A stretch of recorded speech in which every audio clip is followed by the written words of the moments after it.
Hey guys, tonight we begin with the impossible math of building something from nothing, while a whole system worked to make sure you stayed at zero. We're stepping into the world of black entrepreneurs during the Jim Crow era. The men and women who tried to build businesses, accumulate wealth, and create opportunities for their communities while navigating a maze of laws, customs, and violence designed to keep them poor. These were people who had to be twice as good to get half as far, who built thriving enterprises only to watch them burn, who learned that success itself could be a death sentence if the wrong people noticed. It's a story about ingenuity and resilience, yes, but it's also a story about what happens when an economy is rigged against you from the start. So before you get comfortable, take a moment to like the video and subscribe, but only if you genuinely enjoy what I do here. And let me know in the comments where you're tuning in from and what time it is for you. It's always fascinating to see who's joining us from around the world. Now, dim the lights, maybe turn on a fan for that soft background hum. And let's ease into tonight's journey together. Let's start with the basic problem, because understanding why black entrepreneurship during segregation was so difficult requires understanding what you were up against before you even opened your doors. The end of slavery didn't mean the beginning of freedom, not really. It meant the beginning of a new system designed to keep black people in their place, which was at the bottom, working for white people, dependent on white people, never accumulating enough wealth or power to threaten white supremacy. The laws that emerged after Reconstruction weren't random cruelties. They were an economic system, a way of ensuring that the labor of black people continued to benefit white people even after slavery was technically illegal. Sharecropping trapped farmers in cycles of debt. Convict leasing turned minor offenses into years of forced labor. Black codes restricted movement, employment, and opportunity at every turn. And if the laws weren't enough, there was always violence, the ever-present threat that getting too successful, too visible, too uppity would bring down consequences that no court would punish. Now imagine you want to start a business in this environment. You've got a skill. Maybe you're a barber, or a carpenter, or a seamstress. You've got an idea, maybe a grocery store, or a funeral home, or a taxi service. You've got ambition and energy, and the willingness to work harder than anyone should have to work. What you don't have is capital. Banks won't lend to you. White banks consider you too risky, which is code for they don't want black people accumulating wealth, and there aren't enough black banks yet to fill the gap. You can't get a business loan the way a white entrepreneur could. Can't leverage property you don't own. Can't tap into the networks of credit and investment that make American capitalism function. You start with nothing, because nothing is what the system has allocated to you. So you bootstrap.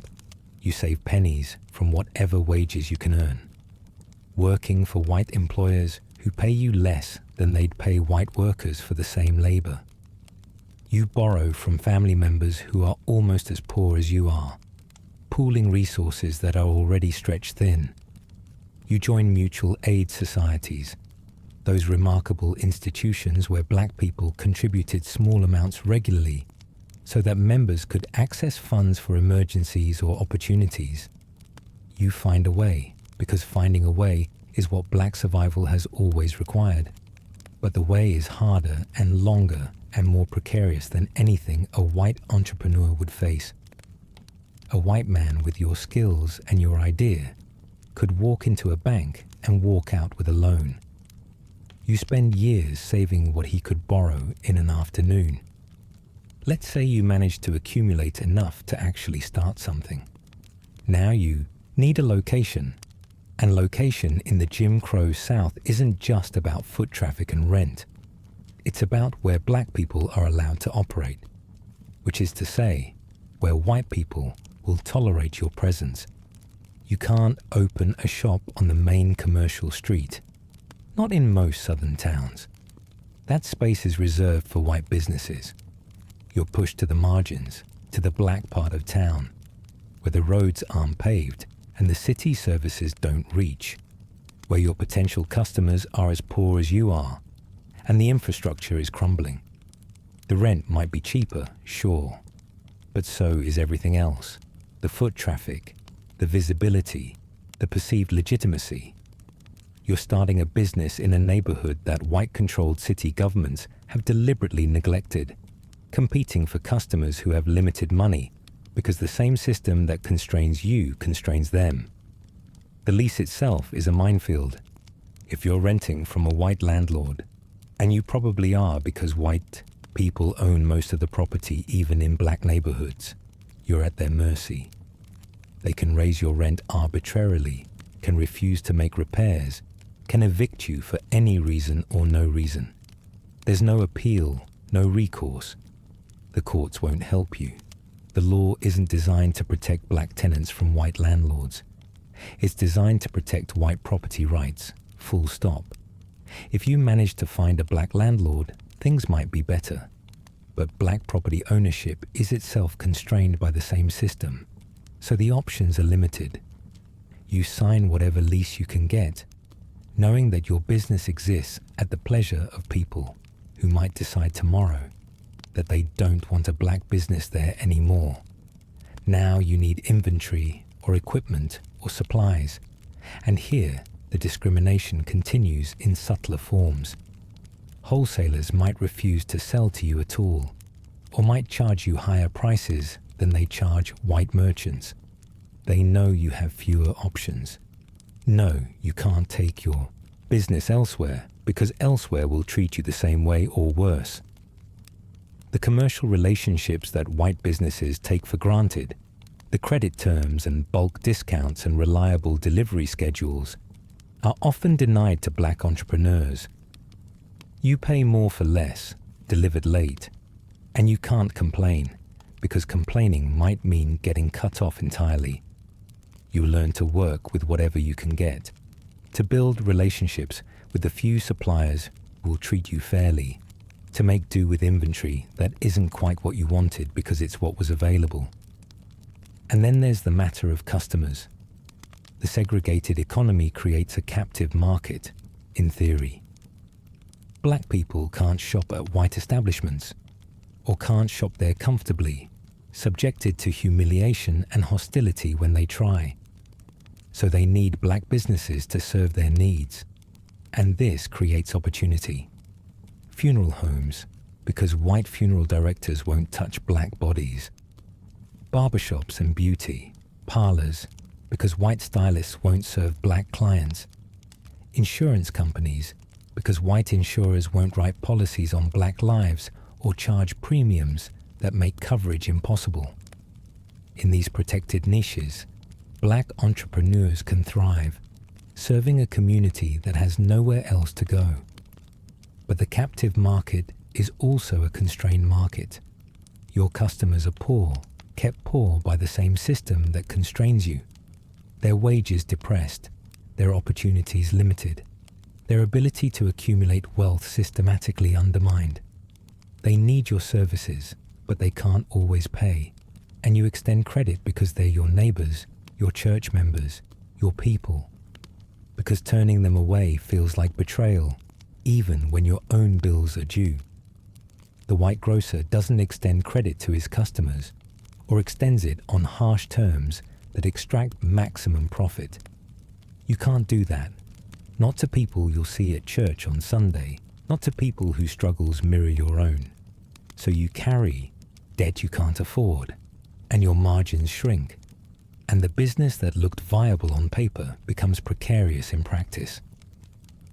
Let's talk about what happens when you actually succeed, because success brings its own dangers in the Jim Crow economy.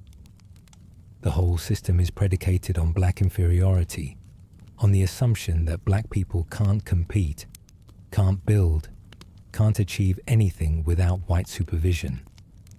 When you prove that assumption wrong, when your business thrives and your wealth grows, and your success becomes visible, you become a problem. Not because you've done anything wrong, but because your existence contradicts the lies that justify white supremacy. Every successful black entrepreneur is evidence that the system is built on fraud, and the system doesn't appreciate being exposed. The successful black business owner learns to navigate white jealousy carefully. You learn not to display wealth too openly, not to drive a car too nice, not to dress too well when white people might see you. You learn to perform humility even when you've earned pride, to say sir and ma'am to white people who have achieved less than you have, to make yourself small so that you don't become a target. The performance is exhausting, a constant drain on dignity, but the alternative is worse. White businessmen who see you as competition have tools you don't have. They can pressure suppliers to stop selling to you. They can influence local authorities to suddenly discover code violations in your building. They can spread rumors that drive away customers. They can do all of this legally within the constraints of a legal system that serves their interests, and there's nothing you can do about it. And if the legal tools don't work, there's always violence. The history of black entrepreneurship during segregation is littered with businesses that were burned, looted, destroyed by white mobs who couldn't tolerate black success. This wasn't random violence, wasn't the work of isolated criminals. It was systematic terrorism, coordinated attacks designed to destroy black wealth and send a message to anyone who might try to build more. The pattern was recognizable. A black community would begin to prosper, would accumulate visible wealth, would build homes and businesses that contradicted the narrative of black inferiority. And then the violence would come, triggered by some alleged offense, some rumor of a crime, some excuse that everyone understood was just an excuse. Tulsa in 1921 is the most famous example. The Greenwood district that was called Black Wall Street, the most prosperous black community in America, transformed into a smoking ruin in less than 24 hours. Greenwood had everything: hotels and restaurants, theaters and barbershops, law offices and doctors' offices, a hospital and a library, homes ranging from modest to magnificent. It had its own bus line, its own newspapers, its own economy that circulated dollars through the community multiple times before they leaked out to white businesses. The residents had built this from nothing in just a few decades, had created a model of what black America could accomplish when given any space to work. The mob came on May 31st and June the 1st, 1921, sparked by an accusation against a black man that was almost certainly false and definitely didn't justify what followed. White Tulsans armed themselves and invaded Greenwood, shooting residents, looting homes, setting fires that spread until 35 blocks were destroyed.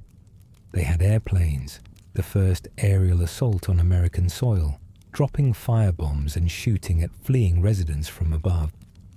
The National Guard arrived, and instead of stopping the violence, detained black residents in internment camps while their homes burned.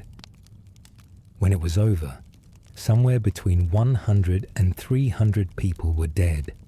The true number never known, because no one counted carefully, because black deaths didn't require careful counting. 10,000 people were homeless. Greenwood was gone. But Tulsa wasn't unique. It wasn't even unusual.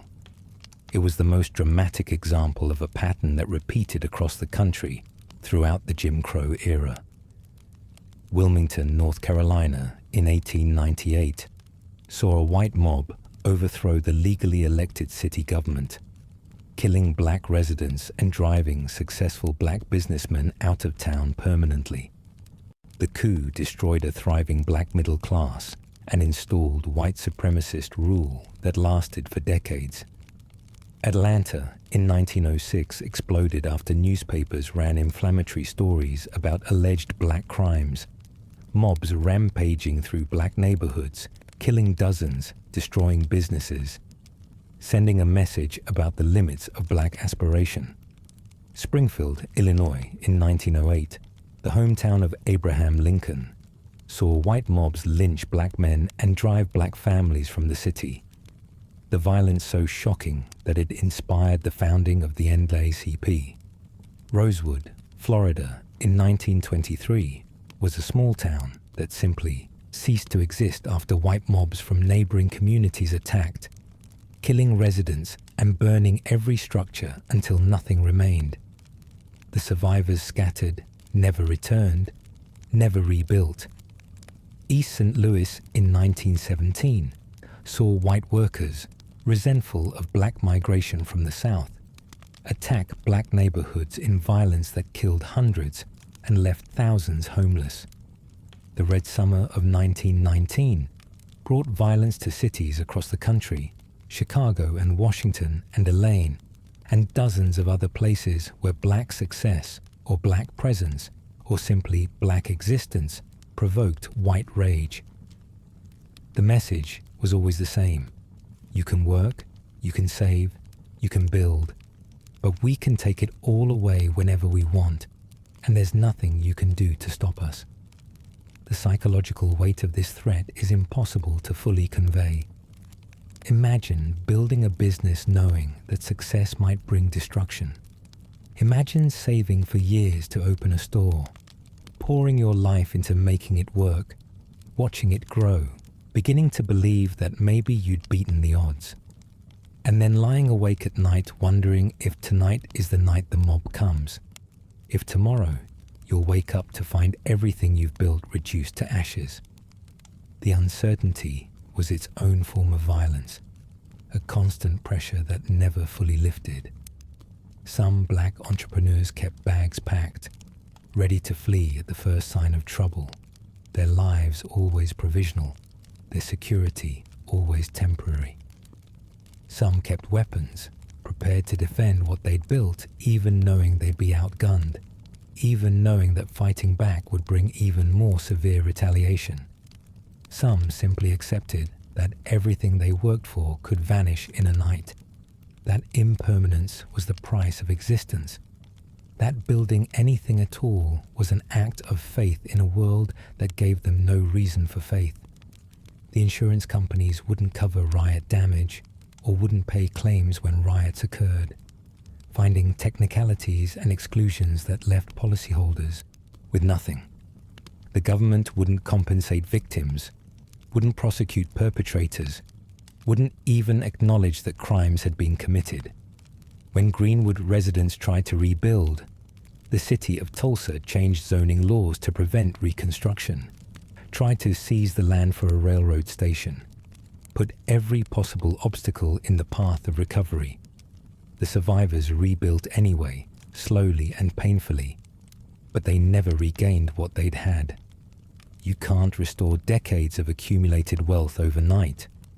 You can't replace the networks and relationships and institutional knowledge that burned with the buildings. You can't heal trauma that never receives justice. Let's get specific about some of the industries where black entrepreneurs managed to carve out space, because the particular constraints shaped particular adaptations. The funeral industry became one of the most successful black business sectors for reasons that are darkly logical. White people wouldn't handle black bodies, wouldn't embalm them, wouldn't prepare them for burial, wouldn't provide the services that grieving families needed. This created an opening that black undertakers filled, building businesses that served their communities in their most vulnerable moments. A successful black funeral home could become the foundation of a family fortune, passed down through generations, relatively protected from white competition, because white people simply wouldn't do the work. The funeral directors became community pillars, respected figures whose businesses touched every family eventually. They extended credit for funerals because families couldn't always pay up front, and they understood that burying the dead with dignity was a community responsibility, not just a business transaction. They often provided additional services, ambulance transportation in the days before public emergency services, meeting spaces for community gatherings, even informal banking services in some cases. The funeral home became an institution central to Black community life, and the entrepreneurs who ran them became leaders whose influence extended far beyond their business concerns. Insurance was another industry where Black entrepreneurs found opportunity in exclusion. White insurance companies either refused to write policies on Black lives or charged premiums so high that coverage was effectively unavailable.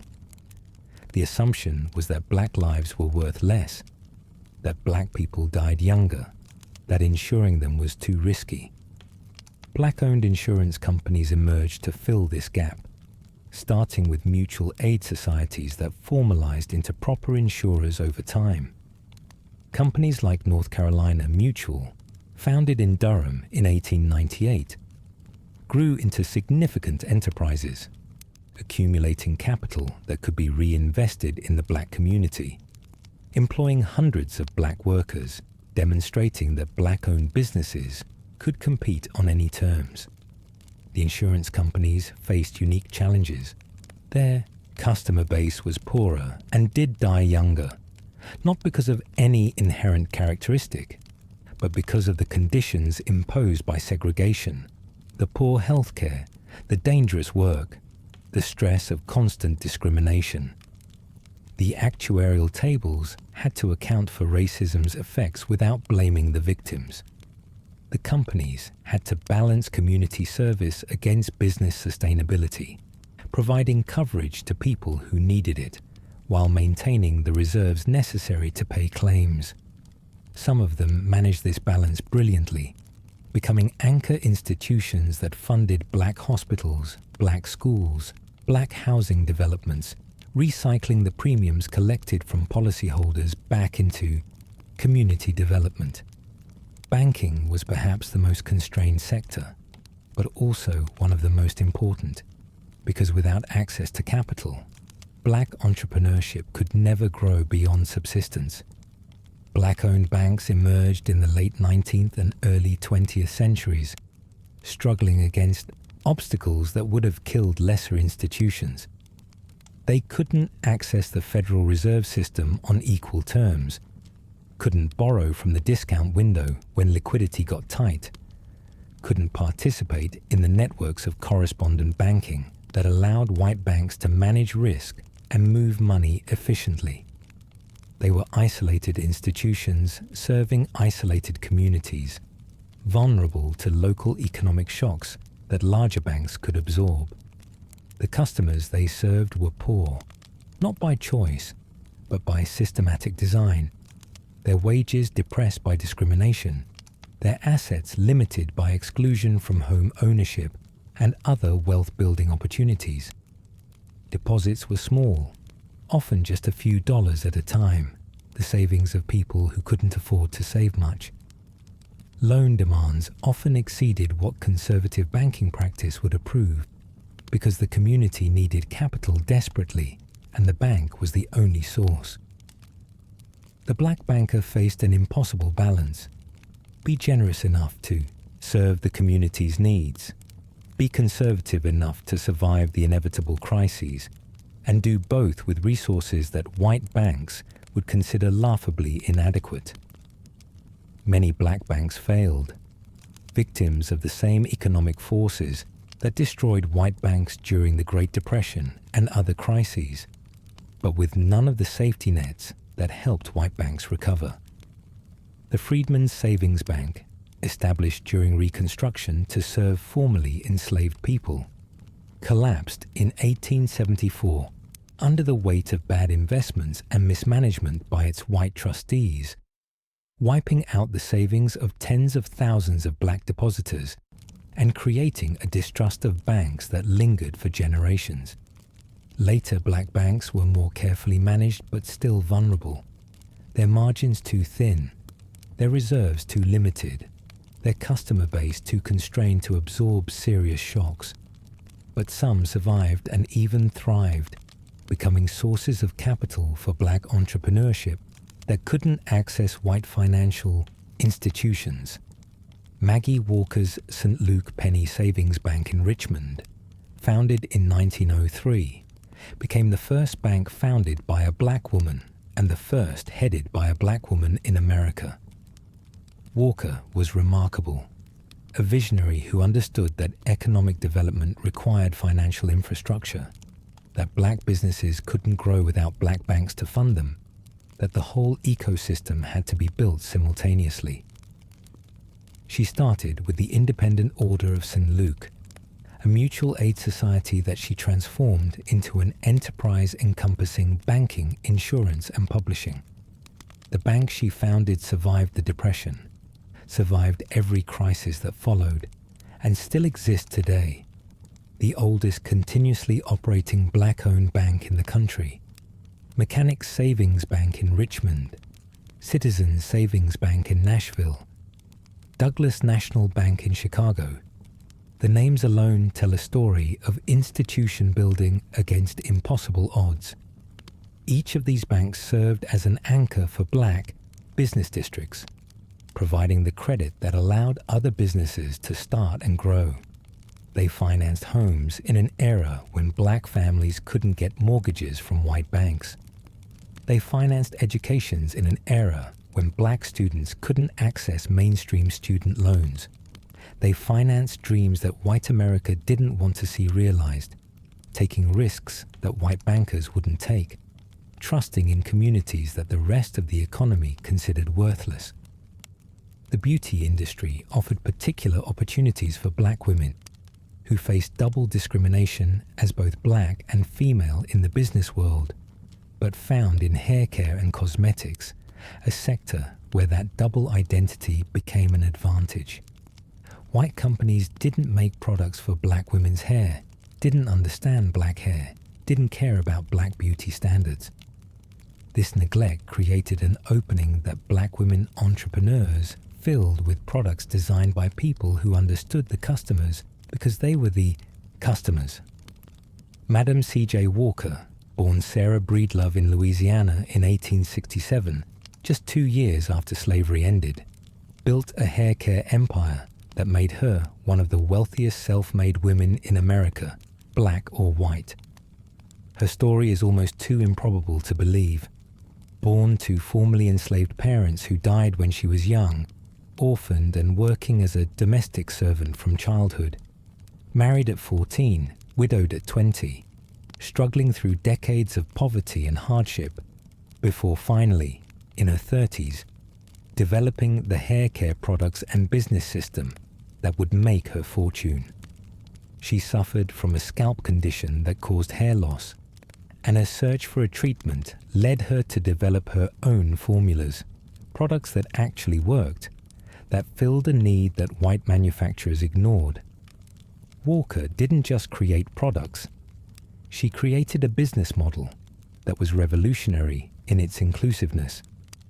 She recruited black women to sell her products door to door, training them in sales, techniques, providing them with supplies and support, creating a network of Walker agents who earned money that domestic service could never provide. At its peak, her company employed over 20,000 women, each of them an entrepreneur in miniature, building customer relationships in their communities, earning commissions that provided independence and dignity. The Walker system wasn't just a business.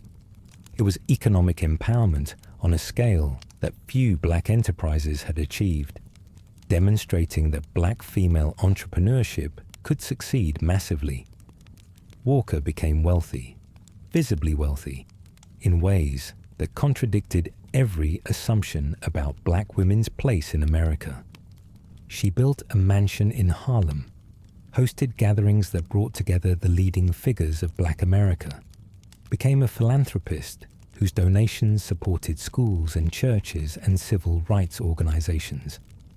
She was outspoken about racial justice, using her platform and her resources to fight discrimination even as she navigated the constraints that discrimination imposed. When she died in 1919, she left an estate worth over $1 million, an almost unimaginable sum for a black woman of her era, built entirely through her own efforts, her own vision, her own refusal to accept the limitations that the world tried to impose. Annie Malone preceded Walker with similar products and similar success, building Poro Company in St. Louis into an enterprise that employed thousands and generated millions. Malone developed the hot comb and the pressing oil that became staples of black hair care, trained the women who would spread these techniques across the country, created a model that Walker would later adapt and expand. Her Poro College was more than a training facility. It was a community center, a gathering place, a symbol of what black women could achieve. Malone became wealthy and philanthropic, donating generously to causes across Black America, demonstrating the community reinvestment that characterized the best black entrepreneurship. Both women faced the challenges common to all black entrepreneurs: the difficulties of accessing capital, the constraints of segregated markets, the need to navigate white hostility to black success.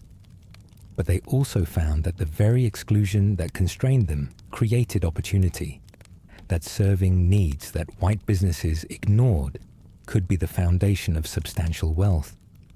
Their success inspired countless other black women to pursue entrepreneurship, to see business ownership as a path to independence in a world that offered few such paths. The beauty industry became a launching pad for black female economic power, a sector where the double discrimination that limited options elsewhere became irrelevant because the customers and the entrepreneurs shared the same identity.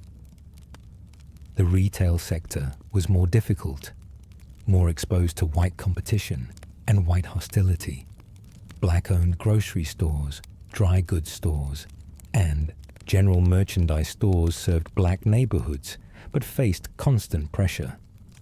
White-owned stores could undercut their prices, absorbing short-term losses to drive black competitors out of business. Wholesalers could favor white retailers with better terms. Customers with limited funds might choose the white store with lower prices, even knowing that their money would leave the community. The black retailer had to compete on service, on credit, on community connection, building relationships that kept customers loyal even when purely economic calculation might send them elsewhere. Some black retail districts managed to thrive despite these pressures, creating concentrations of black-owned businesses that reinforced each other. Auburn Avenue in Atlanta, Beale Street in Memphis, U Street in Washington, 18th and Vine in Kansas City, Central Avenue in Los Angeles. These became famous as centers of black commerce and culture, streets where black entrepreneurs could find customers, suppliers, and support systems that made success more possible. The clustering was partly defensive, businesses supporting each other against a hostile environment, and partly generative, the concentration creating opportunities that isolation wouldn't allow. A black entrepreneur on Auburn Avenue could find a black bank to provide a loan, a black insurance company to provide coverage, black suppliers and customers and colleagues who understood the challenges and celebrated the successes. But even these thriving districts existed at white sufferance, vulnerable to the same violence that destroyed Greenwood. Urban renewal in the mid-20th century would devastate many of them. Highways driven through black business districts, properties condemned and seized, communities scattered in the name of progress that somehow always required destroying black wealth. The entrepreneurs who had built businesses over decades found themselves displaced, their properties taken through eminent domain at prices that didn't reflect true value, their communities disrupted in ways that made rebuilding almost impossible. The pattern of destruction evolved from mobs with torches to governments with bulldozers, but the effect was similar. Black wealth erased, black communities disrupted, black entrepreneurship pushed back to the margins. Let's talk about the daily indignities, the 1,000 small humiliations that made black entrepreneurship during segregation so exhausting, even when the business was succeeding. These weren't occasional inconveniences. They were constant, inescapable, woven into every aspect of business life. You couldn't eat at the lunch counters where white businessmen gathered to make deals, couldn't sit down for a quick meal between appointments, couldn't participate in the casual socializing that built business relationships. You couldn't stay at the hotels where white salesmen stayed when traveling, the hotels near the train stations and in the business districts, the hotels with reliable service and professional amenities. You couldn't use the same restrooms, drink from the same fountains, sit in the same waiting rooms, ride in the same train cars. Every business trip required planning that white competitors never had to consider, logistics that consumed time and energy that could have gone into actually running the business. Where would you eat? Where would you sleep? Where would you find a bathroom when you needed one? These basic human needs became puzzles that required solving in every new town, every new situation.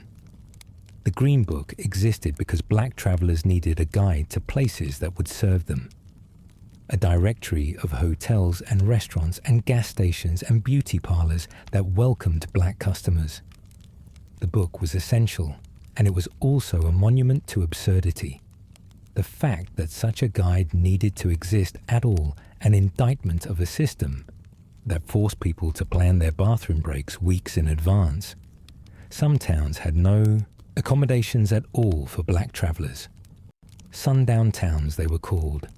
Places where black people were not allowed after dark, where signs at the city limits made the rules explicit, where being caught after sunset could mean jail or worse.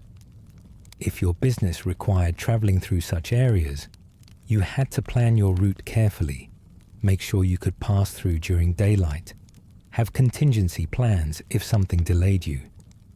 The highways themselves were dangerous. Isolated stretches where a breakdown could leave you stranded in hostile territory, where the wrong interaction with the wrong local could turn fatal. Black travelers learned which gas stations would serve them, which mechanics would help them, which roads were safer, and which were best avoided entirely.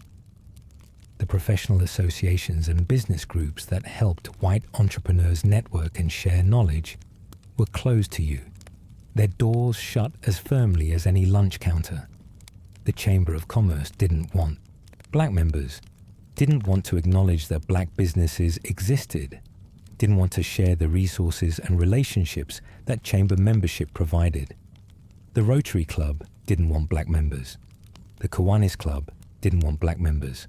The golf courses where deals were made, where relationships were built over 18 holes, where business cards were exchanged and partnerships formed, didn't allow black players. You were excluded from the informal networks that are often as important as formal business arrangements, the conversations over drinks at the club, the referrals between members, the trust that develops when people know each other socially as well as professionally. Black entrepreneurs had to build their own networks, their own associations, their own ways of sharing knowledge and making connections. The National Negro Business League, founded by Booker T. Washington in 1900, brought black business owners together to share experiences and support each other. Local chapters in cities across America provided the networking opportunities that mainstream groups denied. These parallel institutions served their communities well, created real value, built relationships that sustained black business districts for generations. but they couldn't access the resources that white networks controlled, couldn't provide introductions to white suppliers or white customers or white investors, couldn't open doors that remained firmly closed regardless of qualifications or achievements. The legal system offered no protection when things went wrong. If a white customer refused to pay a debt, good luck collecting through the courts. If a white business partner cheated you, good luck getting a judgment. If a white competitor spread lies about your business, good luck suing for defamation. The courts were white courts, the judges were white judges, the juries were white juries, and they all knew which side they were supposed to favor. Black entrepreneurs learned not to rely on legal remedies, learned to structure deals in ways that minimized risk because there was no recourse when risk materialized, learned that handshakes with white businessmen were worth exactly as much as white businessmen wanted them to be worth. The tax system added another layer of extraction. You paid taxes like everyone else, but the services those taxes funded often didn't reach your neighborhood. The roads in the black part of town stayed unpaved, while white neighborhoods got asphalt. The schools that black children attended were starved of resources while white schools flourished. The police who your taxes paid for were more likely to harass you than protect you. You funded your own marginalization, and if you complained, you made yourself a target. Some black entrepreneurs found ways to minimize tax exposure, operating in cash economies that kept transactions invisible, not because they were dishonest, but because every dollar sent to a government that didn't serve them was a dollar taken from communities that desperately needed it. And yet, despite all of this, black entrepreneurs persisted. They built businesses and accumulated wealth and created opportunities and served their communities and proved every racist assumption wrong. The sheer improbability of their success makes it all the more remarkable. They weren't supposed to succeed. Every part of the system was designed to prevent their success, and they succeeded anyway, through brilliance and determination and sacrifice that white entrepreneurs never had to match. They did it for themselves, for their families, for their communities, for a future they might not live to see, but that their children and grandchildren might inherit. The legacy of black entrepreneurship during segregation is complicated. The businesses that survived created foundations for later generations. The institutions that emerged, the banks and insurance companies and professional associations, continue to serve black communities today. The lessons learned about resilience and adaptation and community solidarity remain relevant. But the losses were enormous, not just the businesses destroyed by violence, but the businesses that were never started, the ideas that were never pursued, the wealth that was never accumulated because the system made accumulation impossible. The gap between black and white wealth in America today traces directly back to the policies and practices of the segregation era, to the systematic prevention of black economic advancement that continued for nearly a century after slavery ended. Tonight, as you settle into sleep, think about what it took to build something during those years. Think about the entrepreneurs who saved for decades to open businesses that could be destroyed in an hour. Think about the calculations they had to make, the dangers they had to navigate, the indignities they had to swallow just to survive. Think about Madam C.J. Walker building an empire from a nothing, about the funeral directors serving their communities in grief, about the bankers and insurers creating institutions that would outlast them. Think about Greenwood burning, about all the other Greenwoods that burned, about the wealth that was stolen and the wealth that was never allowed to exist in the first place. But think also about what they accomplished despite everything.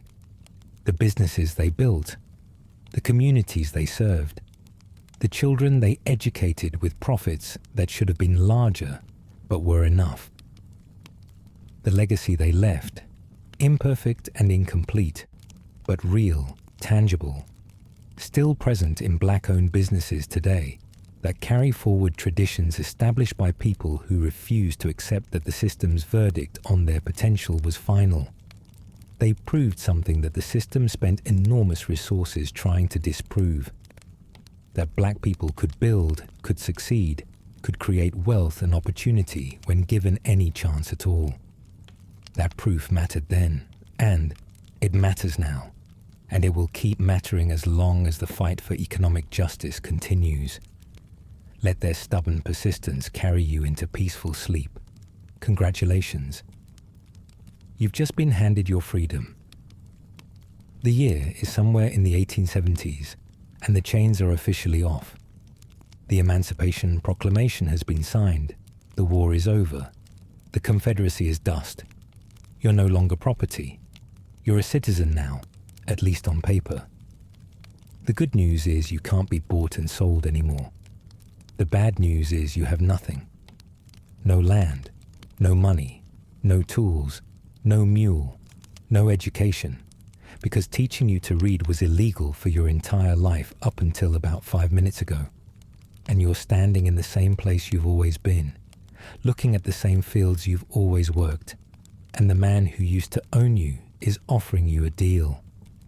You can stay, work the land. He'll provide the cabin, the seeds, the equipment. You keep a share of what you grow, and he takes the rest. It sounds almost reasonable when he explains it. What he doesn't mention is the mathematics of the arrangement, which are designed so that you'll never, ever get ahead. Welcome to sharecropping. It's not slavery. It's something more insidious. It's slavery with a receipt. So you take the deal because there's no other deal to take. The 40 acres and a mule that were promised never materialized. The Freedmen's Bureau is underfunded and overwhelmed. The North has moved on to other concerns, leaving you in the hands of the same people who spent the last few centuries treating you as livestock. You sign a contract you can't read, and suddenly, you're a sharecropper. Your new home is waiting for you at the edge of the cotton field. It's a cabin, they call it, though cabin is generous. It's more like a wooden box that someone assembled in a hurry and then forgot about. Single room, dirt floor. Walls made of rough-hewn planks with gaps wide enough to see daylight through. The chia roof is a patchwork of wooden shingles, some of them already curling upward, already surrendering to the weather. There's no glass in the windows because glass costs money. Just openings covered with wooden shutters that don't quite fit their frames. One door that swings on leather hinges and doesn't latch properly. This is where you'll live. This is where you'll raise your family. This is where you'll try to survive when the temperature drops and the wind starts to howl. Let's talk about that cold, because the South isn't the tropical paradise some people imagine. When winter settles over the Mississippi Delta or the Alabama Black Belt, the temperature can plunge below freezing for weeks at a time. The humidity makes it worse. Cold air heavy with moisture cuts through fabric like it isn't there, settles into joints, makes every breath feel like swallowing ice water. You wake up in your cabin and your breath hangs visible in front of your face. The water in the bucket by the door has a skin of ice on it. The dirt floor feels like a frozen pond beneath your feet. And those gaps in the walls you noticed in summer, the ones that let in a nice breeze when you were sweating through the cotton harvest, now they're funneling Arctic wind directly into your home. Every crack is a wound in the structure, and the cold bleeds through relentlessly. You stuff rags into the gaps. You paste newspaper over the holes if you can find any newspaper. You hang quilts on the walls like tapestries, trying to create some barrier between your family and the elements. It's not enough. It's never enough.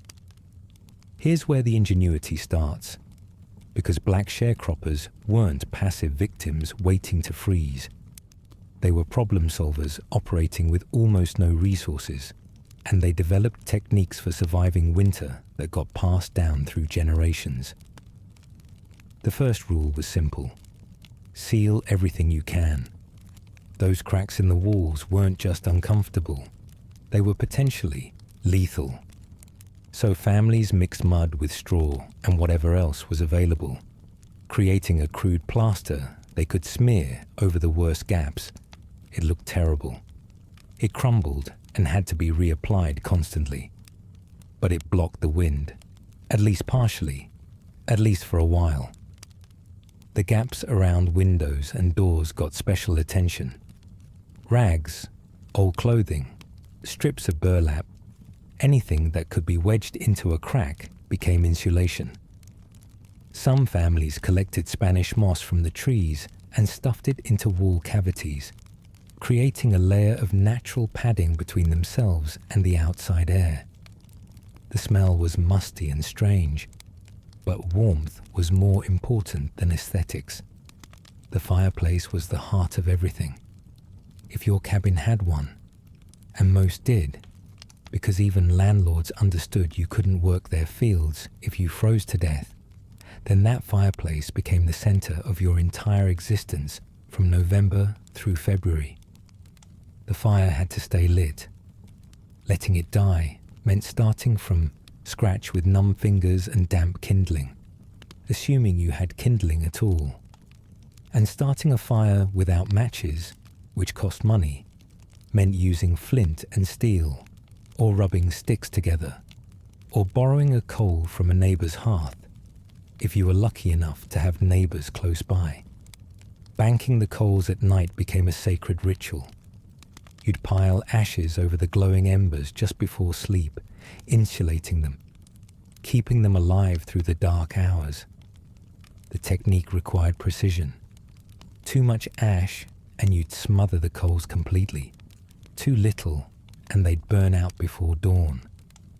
Getting it right meant waking to warmth instead of having to start from nothing with frozen hands. In the morning, you'd rake back the ash carefully, add some dry leaves or pine needles, blow gently until the flames caught again. It was a daily resurrection, a small miracle performed out of necessity. Children learned this skill early, watching parents and grandparents tend the fire, understanding without being told that the fire was life itself. The fire provided heat, obviously, but it also provided light in cabins where candles were luxuries and kerosene for lamps was yet another expense. It provided the means to cook whatever food you had. It provided a gathering point, a place where the family could huddle together and remember that they were still alive when the wind howled outside and the temperature dropped and the darkness pressed against those thin walls like something trying to get in. Children did their homework by firelight, learning letters and numbers in the flickering glow, squinting at pages because the light was never quite enough. Elders told stories while staring into the flames, passing down memories of Africa, of slavery, of the relatives who didn't make it, of the ones who escaped north and were never heard from again. The fire was more than warmth. It was continuity. It was the thread connecting past to present to future. It was proof that your family was still together, still fighting, still refusing to be extinguished. But here's the thing about fireplaces in sharecropper cabins. They were inefficient by design because nobody was spending money to make poor black families comfortable. The chimneys were often built wrong, drawing heat up and out rather than radiating it into the room.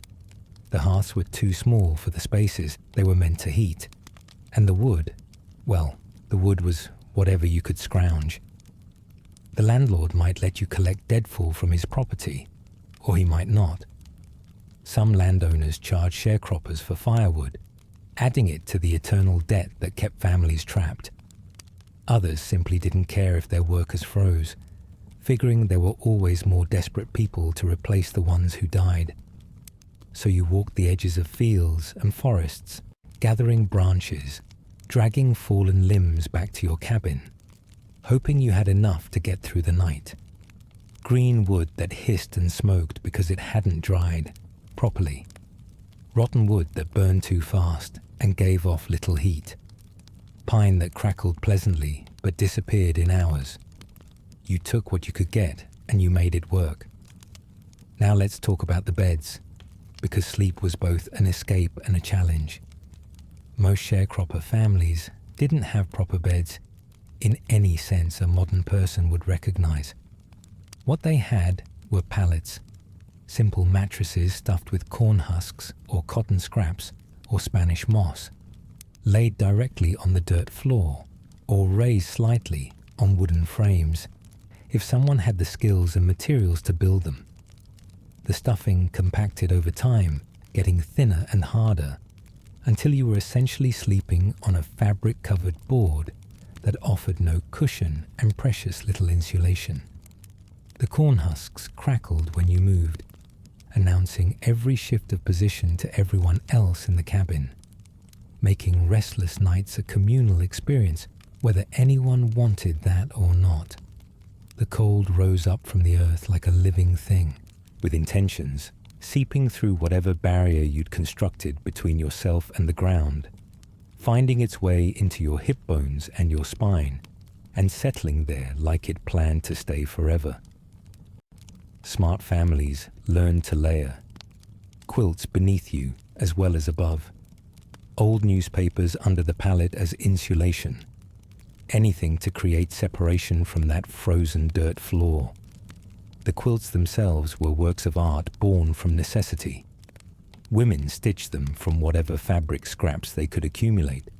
Old clothes too worn to wear anymore.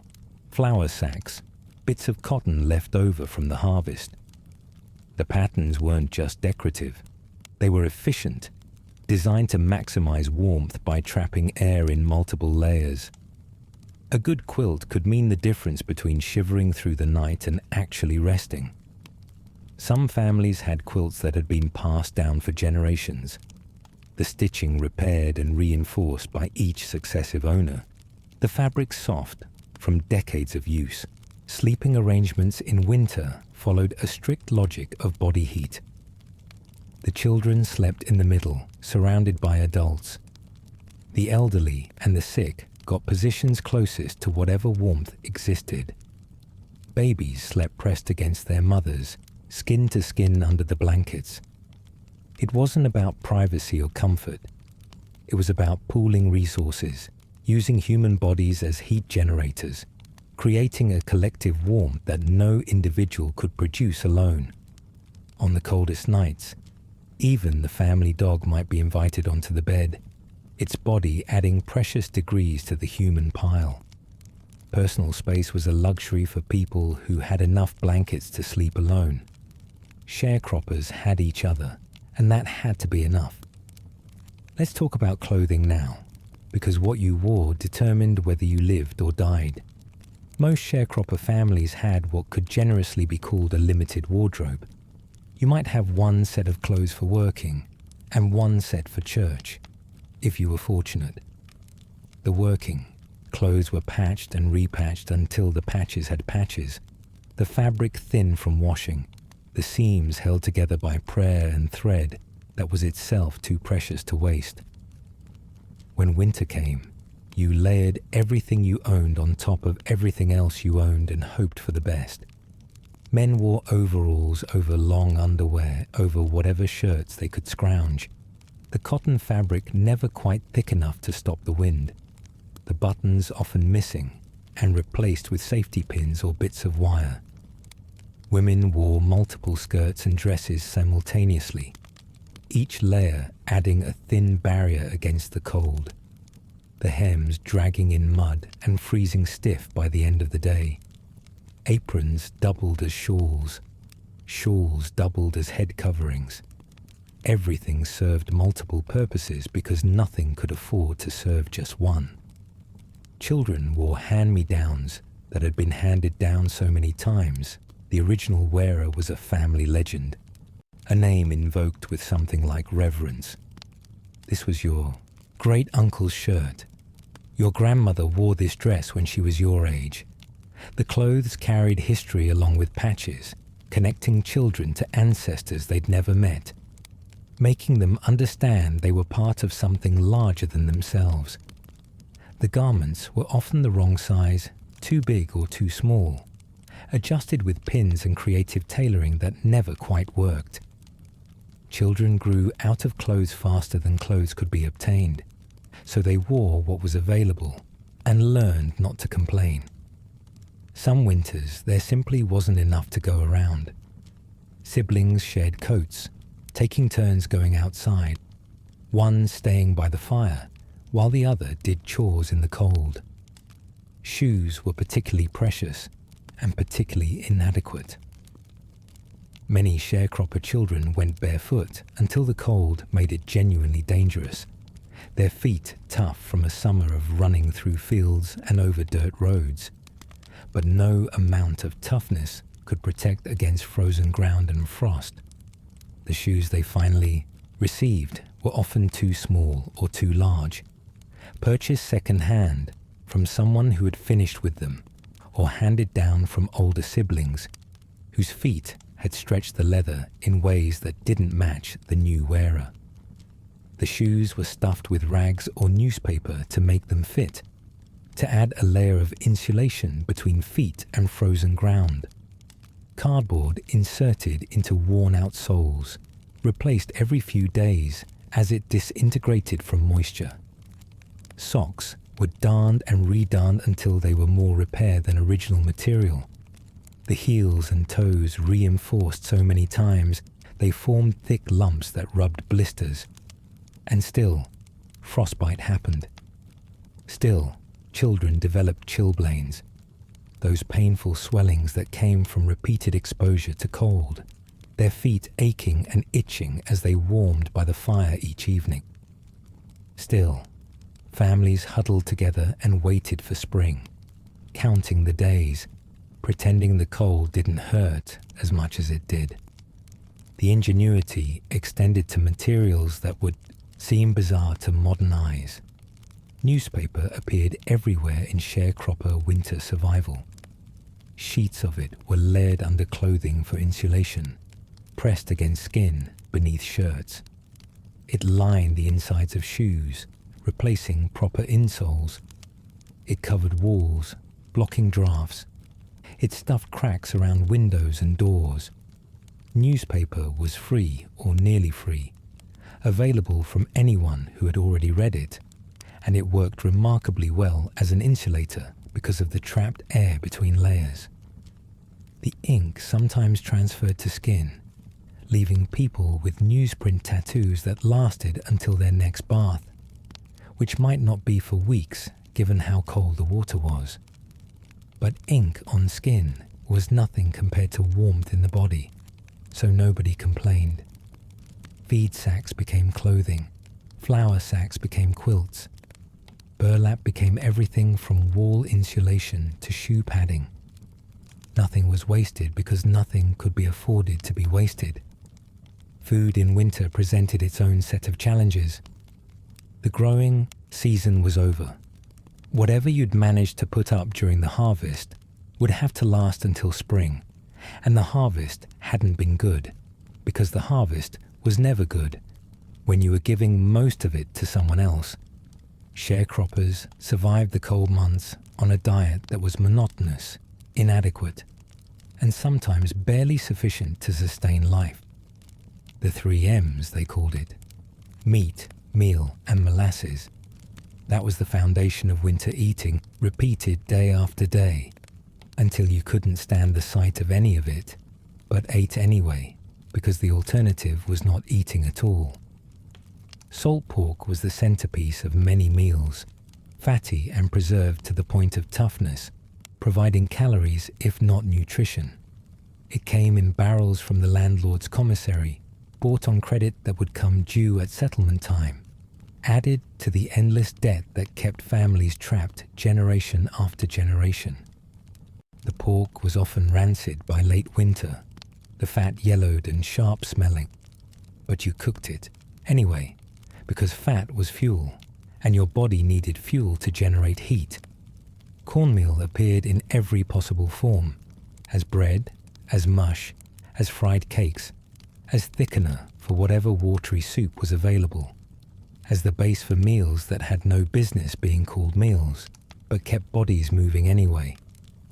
You learned 100 ways to prepare cornmeal because learning 99 wasn't enough to get through the winter without wanting to scream. Cornbread with crackling, if you had pork fat to spare. Hoe cakes cooked on a flat iron over the fire. Corn mush that slid down your throat and sat heavy in your stomach, making you feel full even when you weren't nourished. Dried beans when you had them, soaked overnight and cooked for hours until they softened into something edible, stretched with water and seasoned with whatever was available, which was usually nothing more than salt. Molasses for sweetness and energy, spooned over cornbread or mixed into coffee. There wasn't really coffee, but some roasted grain substitute, because actual coffee was a luxury. The sweetness helped, psychologically if nothing else. A spoonful of molasses could make a child smile on a morning when there was little else to smile about. Collard greens, if you'd planted them early enough and they'd survived the first frost. If you'd had the foresight to plant them at all when every spare minute was devoted to the cash crop that the landlord demanded. The greens were important because they were one of the few sources of vitamins available during the lean months, but they were also bitter and tough and had to be cooked for hours to become edible, simmered with a piece of salt pork until they finally surrendered. Turnips stored in root cellars, if you had a root cellar, which most sharecroppers didn't, because building one required time and materials that weren't available. Sweet potatoes buried in straw and hope, some of them rotting before you could eat them, some of them lasting until February if you were lucky. Pork fat went into everything because fat was essential. Your body burned it for warmth. Without enough fat, you shivered no matter how many quilts you piled on, no matter how close you huddled to the fire. The economics of winter eating were brutal. Whatever you'd earned from your share of the cotton crop, assuming you'd earned anything at all after the landlord deducted for rent, for tools, for seeds, for the credit you'd taken at his store during planting season, that money had to stretch from settlement day in late autumn until the next crop came in the following fall. It never stretched far enough. Families went hungry. Children ate less, so adults could maintain the strength to work. Adults ate less, so children could have enough to grow. The arithmetic of deprivation was constant and inescapable. By February, the stores were often empty.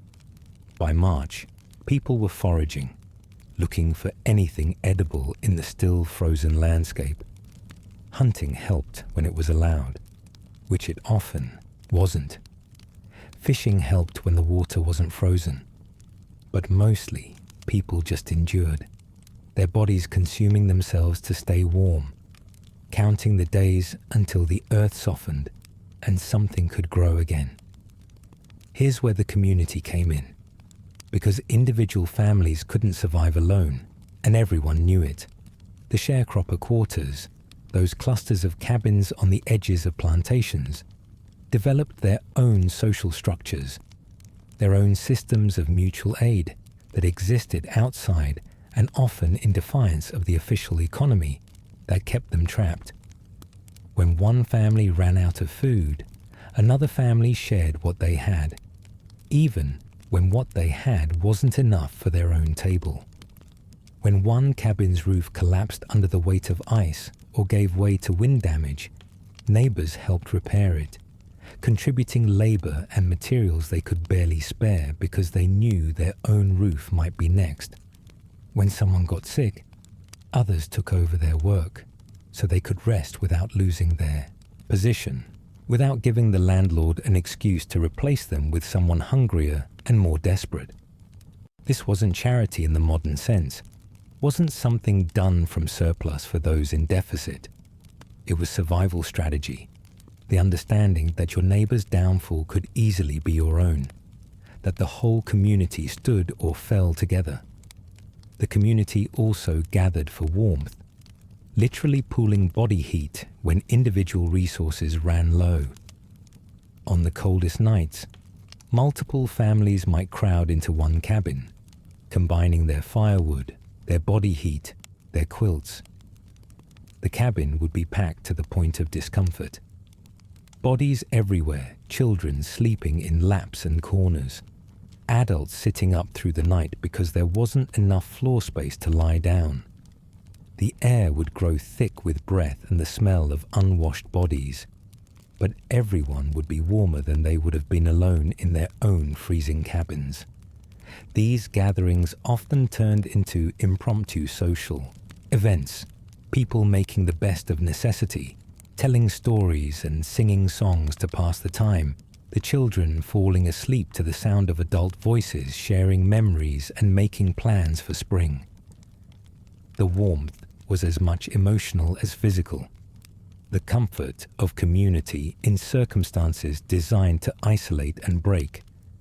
Churches served as gathering points during winter, not just for spiritual sustenance, but for physical warmth and social connection. A Sunday service meant hours in a heated building, surrounded by community, singing songs that generated body heat, moving with the Spirit in ways that kept blood flowing. The church was often the best-built structure available to black sharecroppers, constructed with care and maintained with pride, representing the one space they actually controlled. It had a proper stove or fireplace, windows that closed properly, a roof that didn't leak. Spending time there was spending time in something like comfort, a temporary escape from the cabins where survival was always in question. The all-day meetings that characterized black Southern churches weren't just religious tradition. They were survival practice, keeping people warm and fed and connected during the hardest months. Dinner on the grounds meant shared food, potluck meals, where everyone contributed what they could, stretching resources further than any single family could manage alone. The spiritual fed people's souls, while the physical fed their bodies, and both kinds of nourishment were necessary to make it through. The children adapted in ways that would break your heart if you thought about them too carefully. They learned to ignore the cold, because complaining didn't help, and made adults more stressed than they already were. They learned to move constantly, running and jumping and playing not just for fun, but because motion generated warmth, because sitting still meant feeling the cold settle into bones, like something permanent.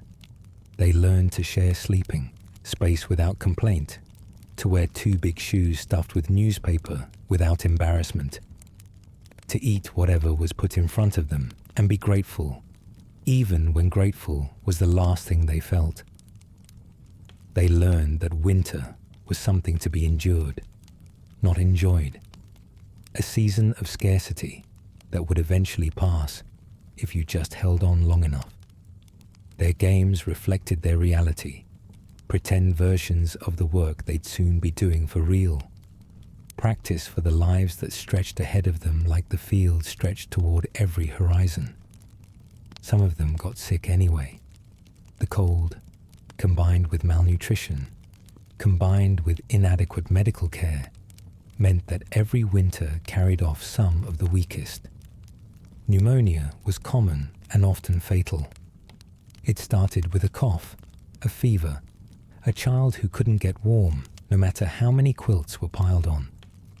Without antibiotics, without doctors who would treat black patients, without hospitals that would admit them, families could only watch and pray and apply whatever folk remedies had been passed down through generations. Onion poultices on the chest, whiskey and honey for the throat, steam from boiling water, though water was precious and couldn't be wasted.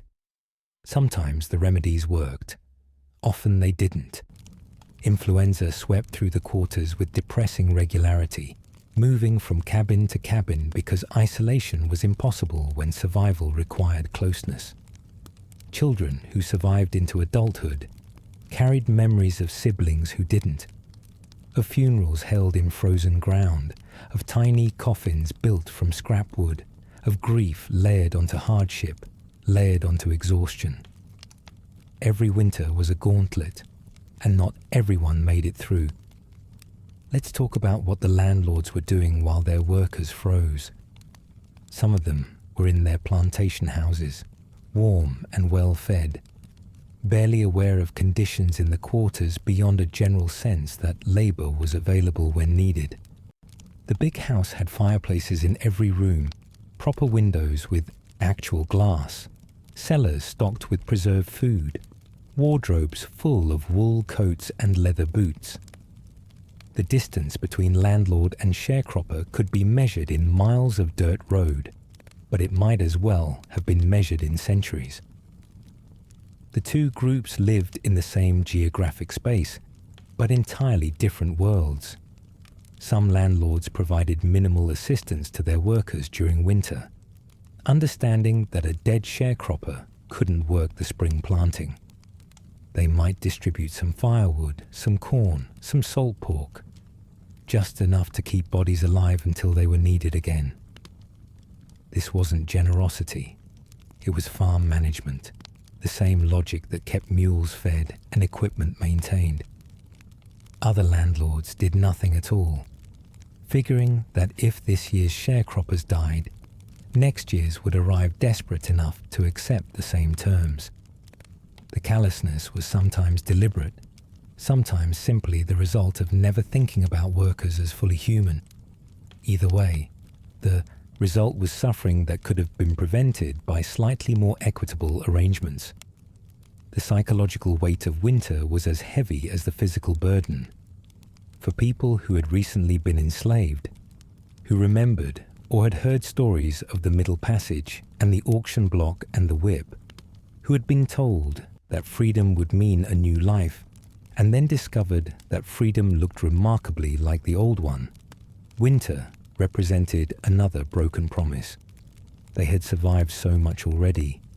The fact that they now had to survive this too, in cabins they didn't own, on land they'd never possess, working for people who saw them as little more than labor units, was a special kind of cruelty.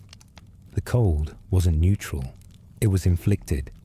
It was the result of specific decisions by specific people who could have done differently but chose not to.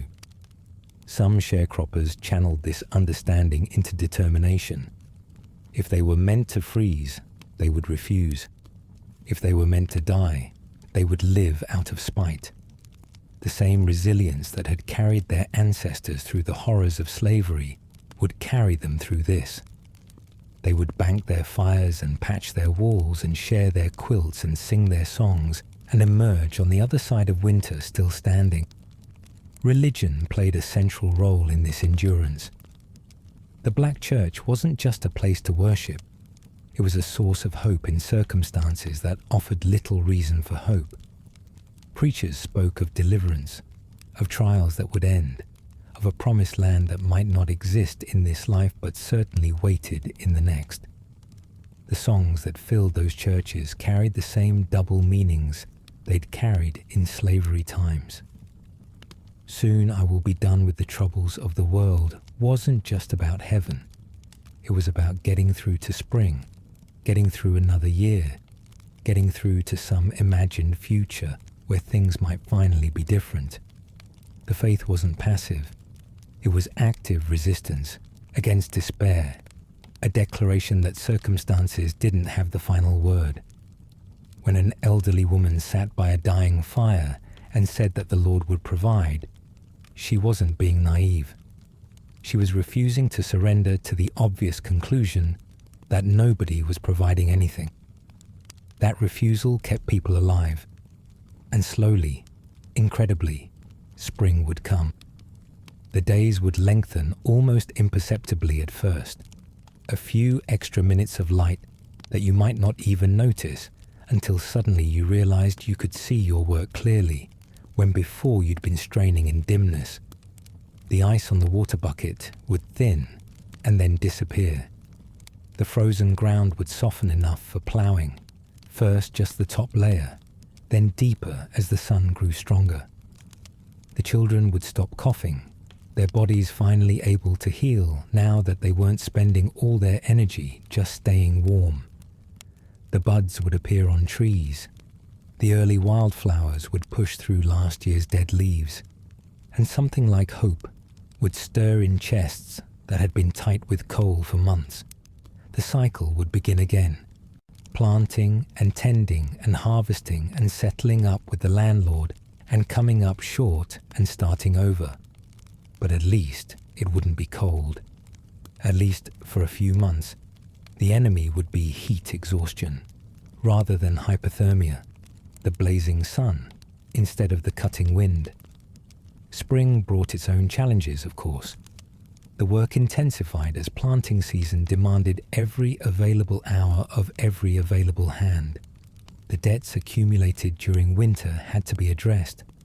The credit extended at the commissary added to the running tab that never seemed to decrease no matter how hard you worked. But spring also brought fresh food, greens sprouting in gardens, eggs from chickens who'd stopped laying during the cold months, fish from streams no longer locked under ice. The diet improved even as the labor increased, and bodies that had been slowly consuming themselves through winter began to rebuild. Children who'd been listless with cold and hunger ran through fields with something like energy, their laughter carrying across the warm air, their survival confirmed for another year.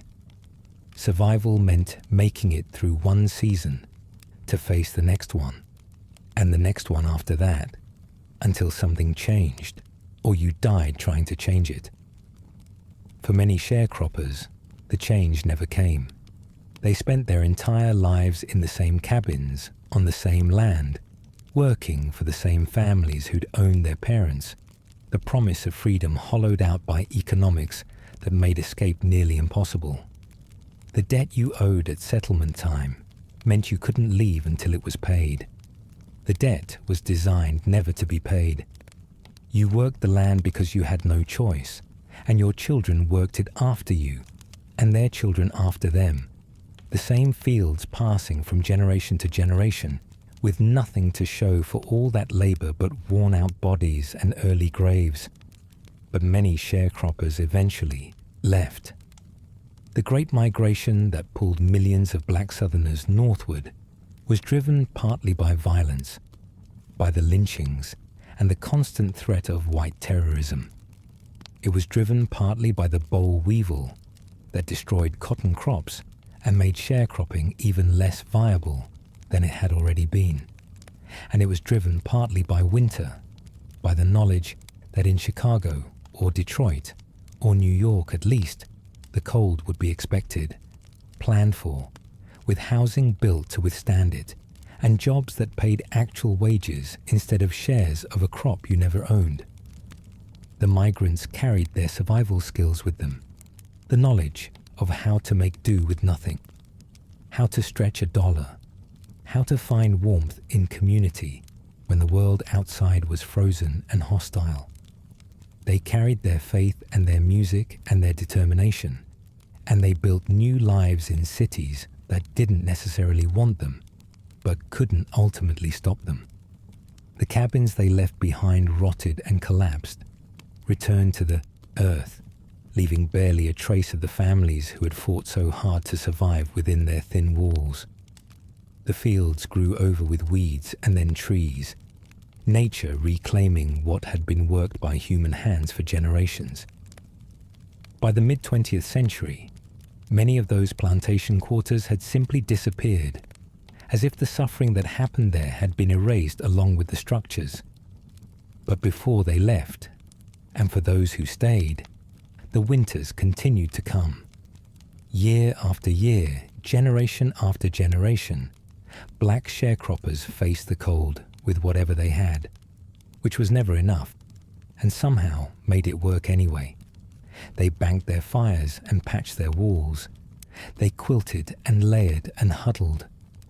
They shared what they couldn't afford to share because sharing was how everyone survived. They told stories by firelight, sang songs in cold churches, prayed prayers that were really acts of defiance.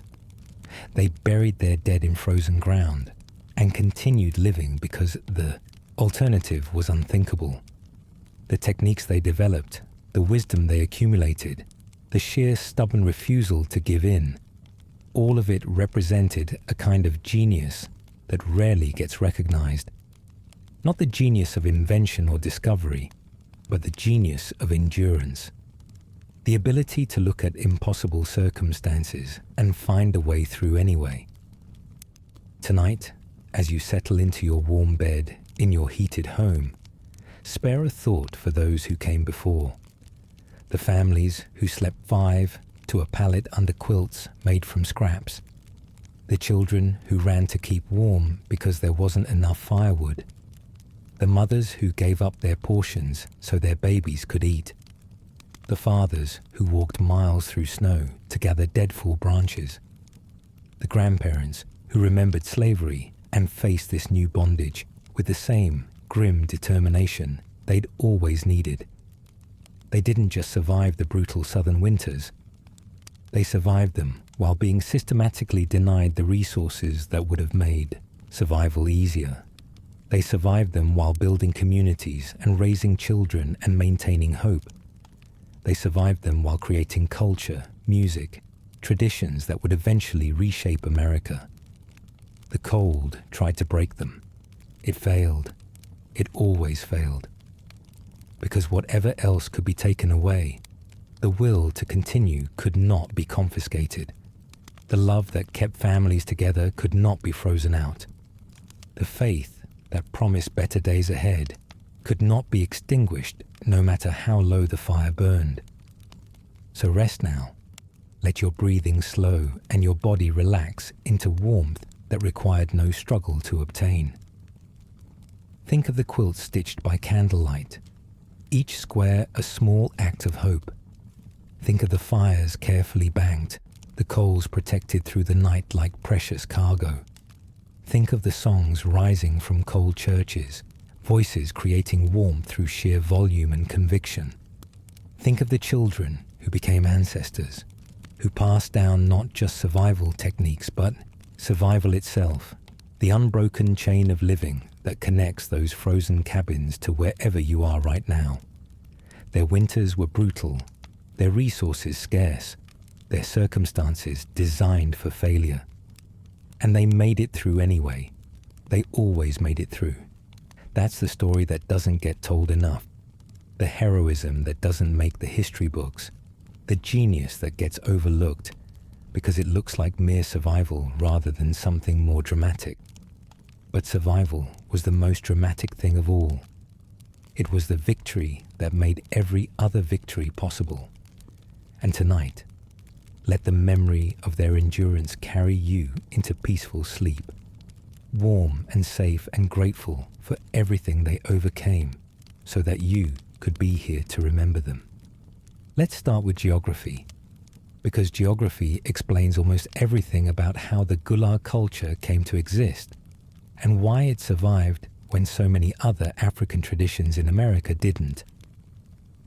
The Sea Islands are a chain of barrier islands stretching along the Atlantic coast from the southern tip of North Carolina, down through South Carolina and Georgia, and into northern Florida. They're separated from the mainland by marshes, tidal creeks, and rivers that twist through the low country like veins through a body.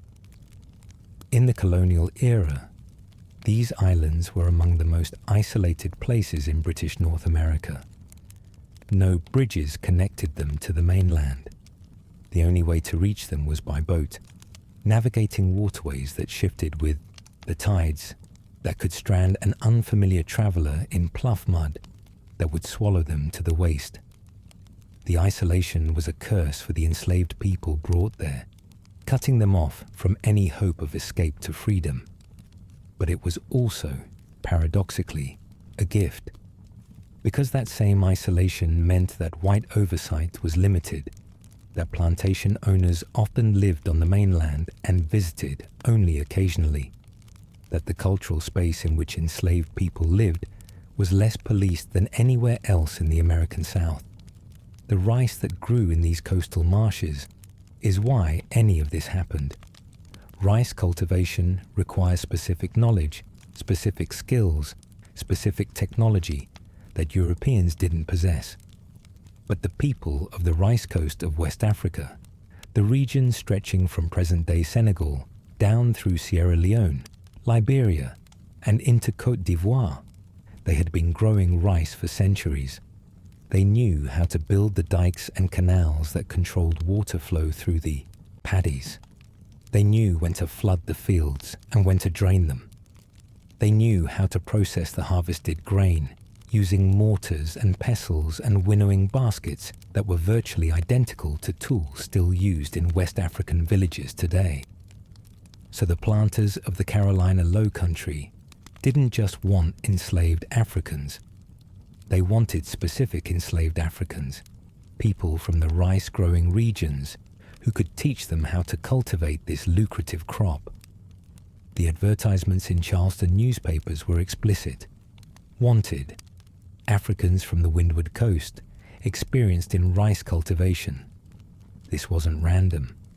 This was targeted human trafficking, selecting for cultural knowledge that would be exploited for profit.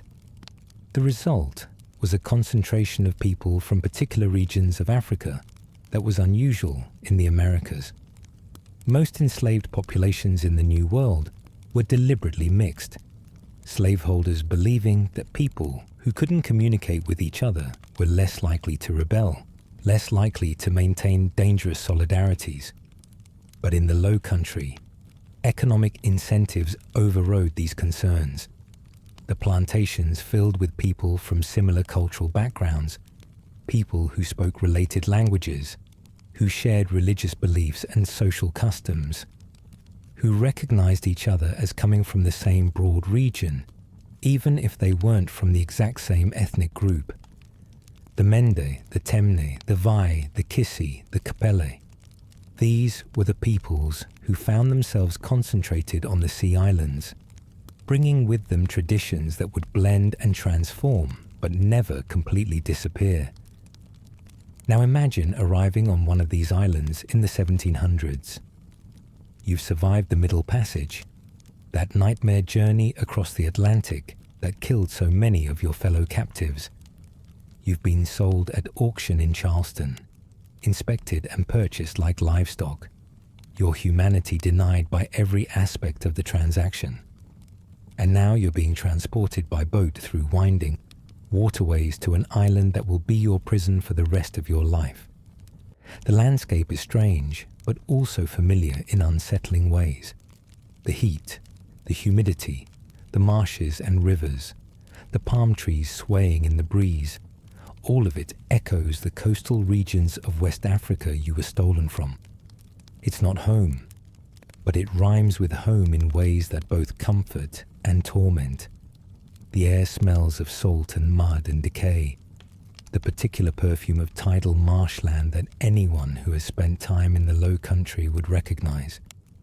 Herons stalk through the shallows. Alligators sun themselves on the banks. The sounds of insects fill the air with a buzz that never quite stops. You're put to work almost immediately because rice cultivation is labor-intensive and the planters want returns on their investment. The work is brutal in ways that are hard to overstate. You stand in water up to your knees for hours at a time, planting rice seedlings, weeding the paddies, harvesting the mature crop. The water is warm and fetid, thick with mosquitoes that carry malaria and other diseases that will kill many of your fellow workers. The sun beats down relentlessly, and there's no shade in the open paddies. Your back aches from bending. Your hands blister and bleed. The overseers watch and punish anyone who slows down. This is the context in which Gullah culture emerged, in the midst of suffering that should have destroyed any possibility of cultural continuity. And yet it didn't. Because in the evenings, in the quarters, in the spaces between work, people found ways to remember. Here's where the story becomes something more than tragedy. The task system used on low-country plantations was different from the gang labor system used in other parts of the South, and that difference shaped everything about how Gullah culture developed and survived. Under the gang system, which dominated cotton plantations in the Deep South, enslaved people worked in groups from sunrise to sunset. Their pace, dictated by overseers, their time, never their own. Under the task system, each enslaved person was assigned a specific amount of work to complete each day. A quarter acre of rice to hoe, a certain number of rows to plant, a defined quantity to harvest. Once that task was finished, your time was your own. This might sound like a small thing, but it was revolutionary in its implications. It meant that skilled workers who completed their tasks quickly had hours each day that belonged to them. A strong, experienced field hand might finish by early afternoon, leaving the rest of the day for other pursuits. It meant that families could garden, cultivating their own plots of land where they grew vegetables and raised chickens and pigs. It meant they could hunt in the forests and fish in the abundant waters surrounding the islands, supplementing the rations provided by planters with food they procured themselves. It meant they could raise livestock, accumulating small amounts of property that represented something like wealth in an economy that treated them as property themselves. Some enslaved people on the sea islands actually sold surplus produce and eggs and fish, earning cash that they saved for years, sometimes managing to purchase their own freedom or the freedom of family members. The task system wasn't designed as a kindness. Nobody was trying to make enslaved lives easier. It emerged because rice cultivation required careful, skilled labor that couldn't be rushed without damaging the crop. The flooding and draining of paddies had to happen at specific times. The seedlings had to be planted at correct depths and spacing. The harvest had to be timed precisely. Rushed, sloppy work would ruin the crop and cost the planter money. So the planters found it more profitable to assign tasks and let workers complete them at their own pace than to force gang labor that produced inferior results. The economic logic was entirely selfish, but the unintended consequence was the creation of a semi-autonomous cultural space that existed nowhere else in enslaved America. In the evenings, after the tasks were done, in the quarters where the enslaved people lived, a different world came to life. This was where children learned the language their parents spoke. Not just English, but the Creole tongue that blended English words with African grammar and meaning. This was where elders told stories, tales that had traveled across the Atlantic in the memories of the stolen, transformed by new circumstances, but recognizable in their structures and morals. This was where young people learned crafts from their parents and grandparents, the basket weaving and wood carving and textile arts that connected them to ancestors they would never meet. This was where religious practices unfolded, the ring shouts and prayer meetings and rituals that maintained spiritual connections to Africa and to each other. The quarters were crowded and rough, the cabins small and poorly built, but they were also spaces of community and culture, places where being Gullah meant something specific and valuable. The language that emerged in this space is one of the most remarkable features of Gullah culture, and understanding it helps you understand how deeply African the Gullah remained even after generations in America. It's not simply English with an accent, despite what outsiders assumed for centuries. It's a Creole language, a fusion of English vocabulary with grammatical structures drawn from various West African languages. The way verbs are conjugated, the way sentences are constructed, the way meaning is conveyed through tone and rhythm. all of it reflects African linguistic patterns layered onto English words. When a Gula speaker says, Eda go da market, meaning he is going to the market, the grammar follows patterns found in Menda and other West African languages, not English grammar.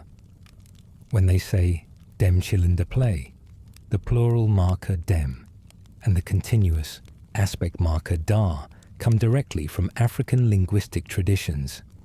The language wasn't a corruption of English, despite what white observers claimed.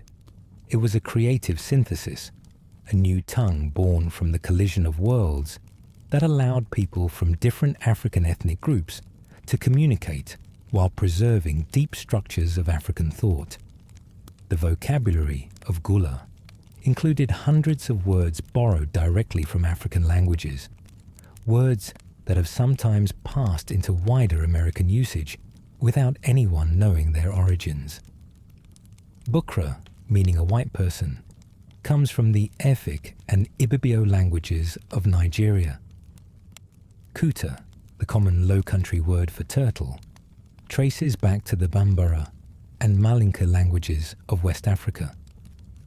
Guba, which became the American word for peanut, comes from the Congo word nguba. Gumbo, the name for both the vegetable okra and the stew made from it, derives from the Bantu word for okra. Tote, meaning to carry, comes from Kikongo and has spread into general American English. The Gula were walking lexicons of African linguistic survival, their everyday speech carrying words that had crossed the Atlantic in the mouths of the stolen and taken root in American soil. For generations, white people dismissed Gula as broken English, as evidence of intellectual inferiority, as something to be ashamed of and educated away. Teachers punished children for speaking Gula in school. Employers refused to hire people who couldn't speak proper English. The message was clear. The way you talk marks you as ignorant, as backward, as less than. The speakers themselves sometimes internalize this shame, learning to code switch between Gula at home and English in public, teaching their children to hide their native tongue, saving the language for family, for trusted friends, for the spaces where white judgment didn't reach. This linguistic shame was a form of cultural violence, an attempt to erase something precious by making people embarrassed to possess it. But linguists who actually studied Gula discovered something that should have been obvious from the start. It was a fully functional language with consistent grammatical rules, expressive capacity, and a rich vocabulary perfectly suited to the lives of the people who spoke it. Lorenzo Dow Turner, a black linguist from Howard University, conducted groundbreaking research in the 1930s and 1940s, recording Gula speakers, analyzing their language, and demonstrating definitively its connections to African tongues. He found thousands of personal names, words, and phrases that could be traced directly to specific African languages. His work, published as Africanisms in the Gula dialect in 1949, validated what Gula speakers had always known deep down. Their language was not degraded English, but a legitimate tongue with roots that reached across the ocean to the homelands their ancestors had been stolen from. The spiritual traditions that survived on the Sea Islands were equally remarkable, representing one of the most complete retentions of African religious practice anywhere in the Americas. The ring shout is perhaps the most dramatic example, a form of worship that combines music, movement, and religious ecstasy in ways that trace directly back to West African practice. Participants form a circle and move counterclockwise, shuffling their feet in a pattern that carefully avoids crossing, because crossed feet would make it dancing rather than worship, and dancing was forbidden in many Christian contexts. The distinction might seem like a technicality, but it was a brilliant adaptation that allowed African movement traditions to continue under the guise of acceptable Christian practice. The movement builds in intensity as singers chant call and response patterns, the rhythm driven by hand claps and stick beats on the floor. The songs are called shouts, and the singing is called shouting, though it's as much chanting as singing in the conventional sense. The shout could go on for hours, participants entering trance states that connected them to the spirit world, their bodies moving in patterns their ancestors would have recognized. The counterclockwise direction was significant, mirroring practices documented in West African religious ceremonies. The call and response structure echoed African musical traditions. The building intensity, leading to altered states of consciousness, paralleled ecstatic religious practices across the African diaspora. When observers first witnessed ring shouts on the Sea Islands during the Civil War, they described them with a mixture of fascination and discomfort, recognizing that they were seeing something ancient and powerful, something that had survived the Middle Passage and generations of bondage. This wasn't something that developed after slavery. It was already old by then, already woven into the fabric of community life, already essential to how the Gullah understood their relationship to the divine. The religious world of the Gullah was a complex blend of Christianity and African belief that scholars call syncretism, though that word doesn't quite capture the seamless integration the Gullah achieved. They attended church, sang hymns, learned Bible stories, and professed Christian faith with genuine conviction. The Christianity offered by missionaries provided a vocabulary for expressing spiritual truths, stories of liberation that resonated with enslaved people, and a promise of ultimate justice that made present suffering bearable. But beneath and alongside this Christianity flowed currents of African spirituality that never fully disappeared, that blended so thoroughly with Christian practice that separating them became impossible. Root doctors practiced healing arts that combined herbal medicine with spiritual intervention, using knowledge passed down through generations. They knew which plants cured which ailments, knowledge that had crossed the Atlantic and adapted to American flora. But they also knew that some illnesses had spiritual causes, that enemies could work roots against you, that protection required both physical remedies and spiritual interventions.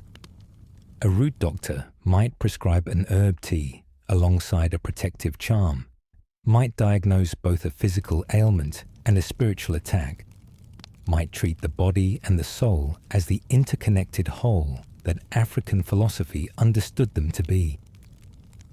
Protective charms called hands or mojos were carried to ward off evil spirits and bring good luck.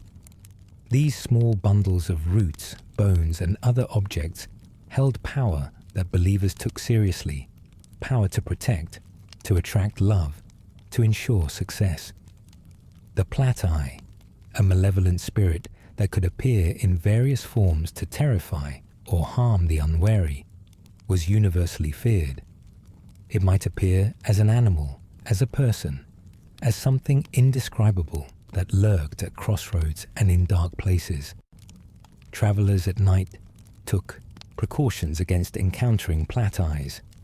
Stories of encounters circulated through the community, serving both as entertainment and as warnings about the dangers of the spirit world. The dead were buried with broken possessions so their spirits could use them in the afterlife, a practice with clear parallels in West African funerary traditions. Mirrors were covered when someone died, so the departing spirit wouldn't be trapped. Bodies were carried out feet first, so the spirit wouldn't find its way back. The line between the living and the dead was thin and permeable, and proper respect for ancestors was essential for maintaining harmony between the worlds. Let's talk about the crafts, because material culture survives in ways that oral tradition sometimes doesn't, and the Gula preserved remarkable skills that linked them directly to Africa across centuries and thousands of miles of ocean. The sweetgrass baskets of the Low Country are the most famous example. Coiled baskets made from sweetgrass, bulrush, and palmetto fronds, sewn together with strips of palm leaf, in a technique that requires skill, patience, and knowledge passed from one generation to the next. The technique is identical to basket-making traditions in Senegal and Sierra Leone, not similar, not influenced by, but actually the same method that women in West African villages use today. The coiling technique, the materials, the shapes, the purposes, all of it connects the Gula basket makers to their African ancestors through an unbroken chain of teaching and learning. These weren't just beautiful objects, though they are beautiful. The tight coils forming patterns that catch light and shadow. The natural materials giving each basket a unique character. They were functional tools essential to rice cultivation, used for winnowing the grain, separating the edible kernels from the chaff. The fanner baskets, used in the Low Country rice fields, were the same design, made with the same technique, as baskets used in the rice paddies of West Africa. The enslaved women who made them were practicing a skill their grandmothers had practiced, their great-grandmothers, going back generations to a time before the slave ships came. Every basket was a connection to that past, a demonstration that the knowledge had survived, that the hands still knew what to do even after everything else had been taken. When you see a Gullah woman selling sweetgrass baskets at a roadside stand outside Charleston today, you're seeing a tradition that has survived 4 centuries and crossed an ocean. The baskets have become expensive art objects now, collector's items that can sell for hundreds or even thousands of dollars. But they're still made the same way, still using materials gathered from the Low Country marshes, still passed down from mother to daughter in family traditions that stretch back to Africa. The basket makers are cultural custodians, keeping alive a skill that connects them to ancestors they never met, demonstrating through their work that some things cannot be destroyed no matter how hard the circumstances try. Other crafts survived as well, though none as completely as the baskets. Wood carving traditions produced walking sticks and grave markers with designs that echoed African prototypes. Net making for fishing used techniques with African origins. Textile traditions, though disrupted by the availability of manufactured cloth, survived in quilting patterns and clothing styles that reflected African aesthetics. The Gula made beauty from whatever materials were available, and the forms that beauty took carried memories of the places their ancestors came from. The food traditions were equally persistent, so much so that the cuisine of the Low Country, which has become fashionable in recent decades as Southern cooking or soul food, is in many ways Gula cuisine, which is in many ways African cuisine adapted to American ingredients and circumstances. Rice was central, of course, served at almost every meal, prepared in ways that would be familiar to anyone from the rice coast of West Africa. The Gula cooked rice so that each grain stood separate, fluffy rather than sticky, using techniques that required practice to master. They made rice breads and rice puddings and rice fritters. They combined rice with beans and vegetables and bits of meat in one-pot dishes that stretched limited resources into satisfying meals. Rice wasn't just food. It was identity, a daily practice that connected them to the crop their ancestors had cultivated for centuries, the crop that had been the reason they were brought to these islands in the first place. Okra, a vegetable indigenous to West Africa, appeared in gumbos and stews and fried dishes, its mucilaginous texture thickening liquids in ways that took getting used to, but became essential to the cuisine. Beni seeds, which we now call sesame, came from Africa and were cultivated in gula gardens for their oil and their distinctive nutty flavor. They appeared in cookies and candies, in sauces and seasonings, a taste of home that had somehow survived the crossing. Black-eyed peas, eaten on New Year's Day for luck throughout the South, were an African crop, and the gula prepared them in traditional ways that had traveled across the Atlantic.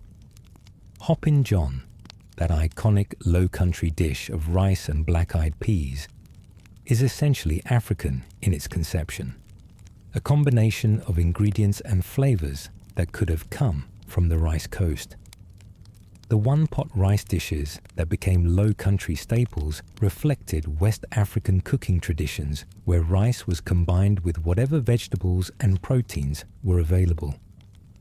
Chicken perlou, shrimp and rice, red rice cooked with tomatoes. All of these dishes had African roots that the gula maintained and adapted. The cooking techniques mattered too. The slow simmering that allowed flavors to meld, the layering of ingredients at different stages of cooking, the use of smoked meats and fish to add depth. Even the cooking implements, the large cast iron pots that every gula kitchen possessed, echoed the communal cooking pots of African villages. When you eat at a gula restaurant today, when you taste the flavors of the Low Country, you're tasting history, a history that began in Africa and survived against all odds on the sea islands of Carolina and Georgia. The isolation that preserved these traditions began to break down after the Civil War, but in ways that were both harmful and helpful to gula cultural continuity. When Union forces captured the sea islands early in the war, in November 1861, the white planters fled to the mainland in panic, leaving behind the enslaved population and the land they had worked for generations. Suddenly, almost overnight, the gula found themselves in a peculiar position, technically free, living on abandoned plantations, with no clear authority over them and no clear idea of what would happen next. The Port Royal experiment, as it came to be known, was one of the first attempts to transition from slavery to freedom, a testing ground for ideas about what emancipation might look like. Northern missionaries and teachers flooded the islands, bringing education and Christianity and new economic arrangements. They established schools where gula children learned to read and write, often for the first time in their family's history. They preached in churches, bringing their own brands of Christianity that sometimes conflicted with the syncretic faith the gula had developed. They tried to organize labor, to teach former slaves to work for wages, to prepare them for citizenship in a nation that wasn't sure it wanted them as citizens. Some of these northerners documented gula culture with genuine curiosity and respect. They recorded songs and stories, described customs and beliefs, left accounts that historians still rely on today. Charlotte Fortin, a black teacher from Philadelphia, kept a diary that provides invaluable glimpses into gula life during this transitional period. Others among the missionaries tried to stamp gula culture out as primitive, as obstacles to progress, as remnants of heathenism that needed to be replaced with proper civilization. They attempted to replace gula language with proper English, correcting children's speech, punishing those who slipped into their native tongue.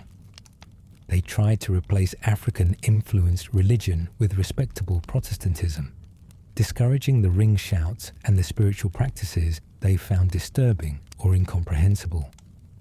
They tried to replace traditional practices with modern ones, assuming that their ways were better simply because they were northern, because they were white, because they came from places that seemed more advanced.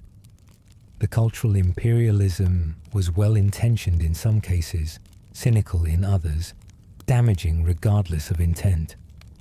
The gula people navigated these pressures as they had navigated everything else, adopting what seemed useful, resisting what felt like erasure, maintaining core traditions while adapting to new circumstances. They learned to read and write, skills that open new possibilities and new forms of resistance. They accepted Christianity more fully, but on their own terms, maintaining the ring shouts and the spiritual practices that the missionaries wanted them to abandon. They worked with the new economic systems, but also maintained their own gardens, their own fishing, their own ways of providing for themselves outside the wage economy. They became skilled at presenting one face to outside observers while maintaining another among themselves, a survival strategy that Black Americans would perfect over the coming century. The land itself became a contested resource in ways that continue to echo today. Some Gullah families managed to purchase land during and after the war, taking advantage of tax sales and government programs to acquire ownership of the ground their ancestors had worked as slaves. This land ownership became the foundation of Gullah independence, providing economic security and a physical place where Gullah culture could be practiced and preserved. The Penn School on St. Helena Island, founded by Northern missionaries, became an important institution for education and community development, evolving over the decades into a center for Gullah cultural preservation.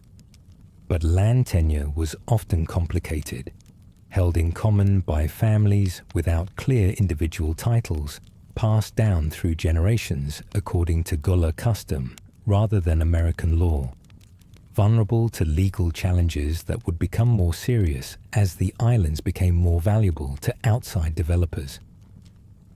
The story of Gullah land loss in the 20th and 21st centuries is its own tragedy, a slow-motion dispossession that continues today.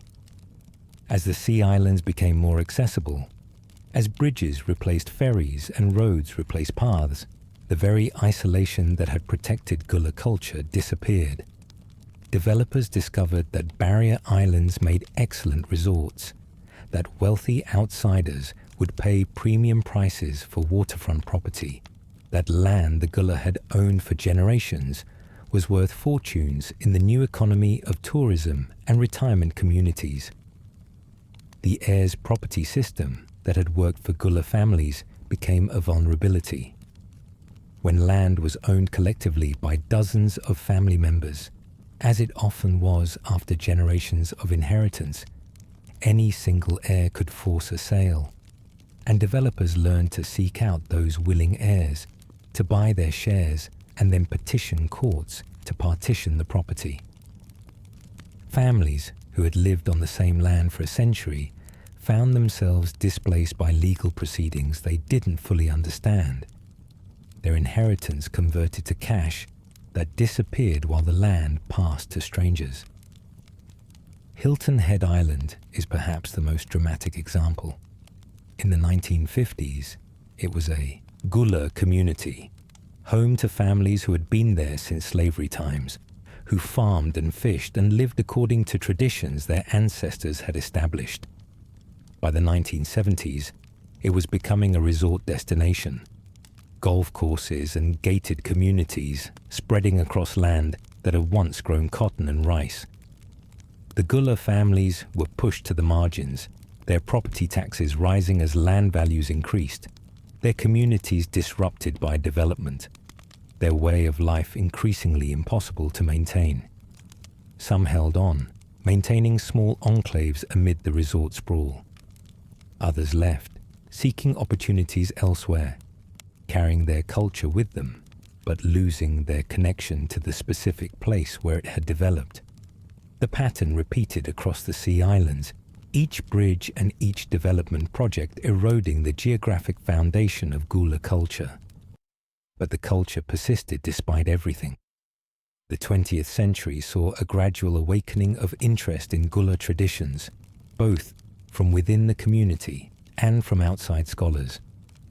Lorenzo Dow Turner, a black linguist from Howard University, published a groundbreaking study of Gullah in 1949 that demonstrated definitively its connections to African languages. His work validated what Gullah speakers had always known, that their language was not degraded English, but a legitimate tongue with deep roots. Folklorists collected stories, songs, and customs before they could be lost. Community organizations formed to preserve and promote Gullah heritage. The Gullah Geechee Cultural Heritage Corridor, established by Congress in 2006, recognized the national significance of this cultural tradition and provided resources for its preservation. Today, the Gullah Geechee people number somewhere between 200,000 and 500,000, depending on how you count and who you ask. They live on the Sea Islands and the coastal mainland, in cities like Charleston and Savannah, and scattered across the country in diaspora, communities that maintain connections to home. The language is endangered but not dead, still spoken by older community members, being taught to younger generations in cultural programs and schools. The traditions continue, adapted to modern life but still recognizable. Sweetgrass baskets are sold to tourists, but they're also made for community use. The techniques passed from mother to daughter, as they have been for centuries. The ring shout is performed at cultural festivals and in church services. The same movements that enslaved people practiced in secret, now celebrated openly as heritage. The cuisine has become fashionable.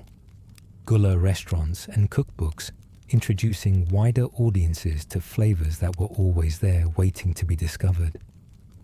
The story of the Gullah people is often told as a story of preservation, of holding on to African traditions against all odds. And that's true, but it's not the whole truth. The Gullah didn't simply preserve African culture like insects trapped in amber. They created something new, a culture that was African and American and entirely its own, forged in the specific conditions of the Low Country, shaped by the particular mix of peoples and circumstances that came together on the Sea Islands. The language wasn't any single African language. It was a Creole that emerged from contact between speakers of many tongues. The religion wasn't pure African spirituality. It was a synthesis that incorporated Christianity while maintaining African elements. The foodways combined African and American ingredients in new combinations. The Gullah were creative as well as conservative, innovators as well as preservers, building something that had never existed before while honoring what had come before them. What makes the Gullah story unique is not just what they preserved, but how they preserved it. In most of enslaved America, African cultural elements survived in fragments, in scattered practices and half-remembered traditions, in rhythms and flavors that echoed Africa without maintaining conscious connection to it. The Gullah maintained something more comprehensive, a whole way of life that remained recognizably African in its deep structures, even as it adapted to American circumstances. The reasons were geographical, demographic, and economic. The particular combination of isolation, concentrated population from related African regions, and the task system that created space for cultural autonomy. But the reasons were also human. The deliberate choices of people who decided that remembering mattered, that teaching the children mattered, that maintaining the language and the stories and the practices was worth the effort even when everything around them encouraged forgetting. The elders who kept the traditions alive deserve recognition that they rarely received during their lifetimes. The women who wove baskets and taught their daughters to weave. The men who told stories at night, passing down tales that mixed African folklore with American experience. The root doctors who maintained knowledge of plants and spirits. The church mothers who led the ring shouts and remembered the old songs. The cooks who prepared rice the way their grandmothers had prepared it, who knew that certain dishes required certain techniques that couldn't be shortcut. These people were cultural warriors. engaged in a form of resistance that was quieter than rebellion, but no less important. They ensured that when their great-grandchildren wanted to know where they came from, there would be something to find. Tonight, as you settle into sleep, think about what it means to carry a culture across an ocean and through centuries of oppression. Think about the enslaved people who arrived on the sea islands, speaking languages their captors couldn't understand, practicing religions their captors considered savage, carrying skills and knowledge that their captors exploited without respecting. Think about the choices they made in the margins of their bondage, the time they carved out to maintain what mattered, the traditions they passed to children who passed them to their children. Think about the language that survived, the words that crossed the Atlantic hidden in the mouths of the stolen, planted in new soil and growing into something that connected past and present. Think about the baskets woven from sweetgrass, each coil a link in a chain stretching back to Africa, each basket a statement that this knowledge will not be lost. The Gullah story is ultimately about the persistence of humanity in circumstances designed to deny it. It's about the ways that people create meaning, even when they're told their meanings don't matter. It's about the power of culture to sustain communities through the unsurvivable, to provide identity and continuity when everything else has been stripped away. The enslaved people of the sea islands were not supposed to maintain their languages or their religions or their traditions. They were supposed to become blank slates, empty vessels filled only with labor for their master's profit. They refused. Through countless small acts of remembering and teaching and practicing, they refused. And their refusal echoes down to the present, in the Gullah communities that still exist, in the traditions that still continue, in the culture that survived against all odds and continues to survive. So rest now, and let the rhythm of the Gullah story carry you toward sleep.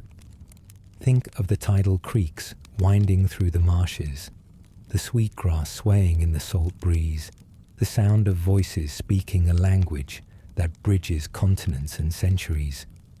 Think of the ring shout spinning counterclockwise under southern stars, the same movement that spun in West African villages before the ships came. Think of the rice fields that demanded so much suffering but also created the conditions for so much survival. The Gullah found a way, against geography and economics and violence and time itself. They found a way, and they're still finding it, still teaching the children, still weaving the baskets, still cooking the rice, still speaking the words that their ancestors spoke. That persistence is what we honor tonight. That persistence is what carries us into peaceful sleep.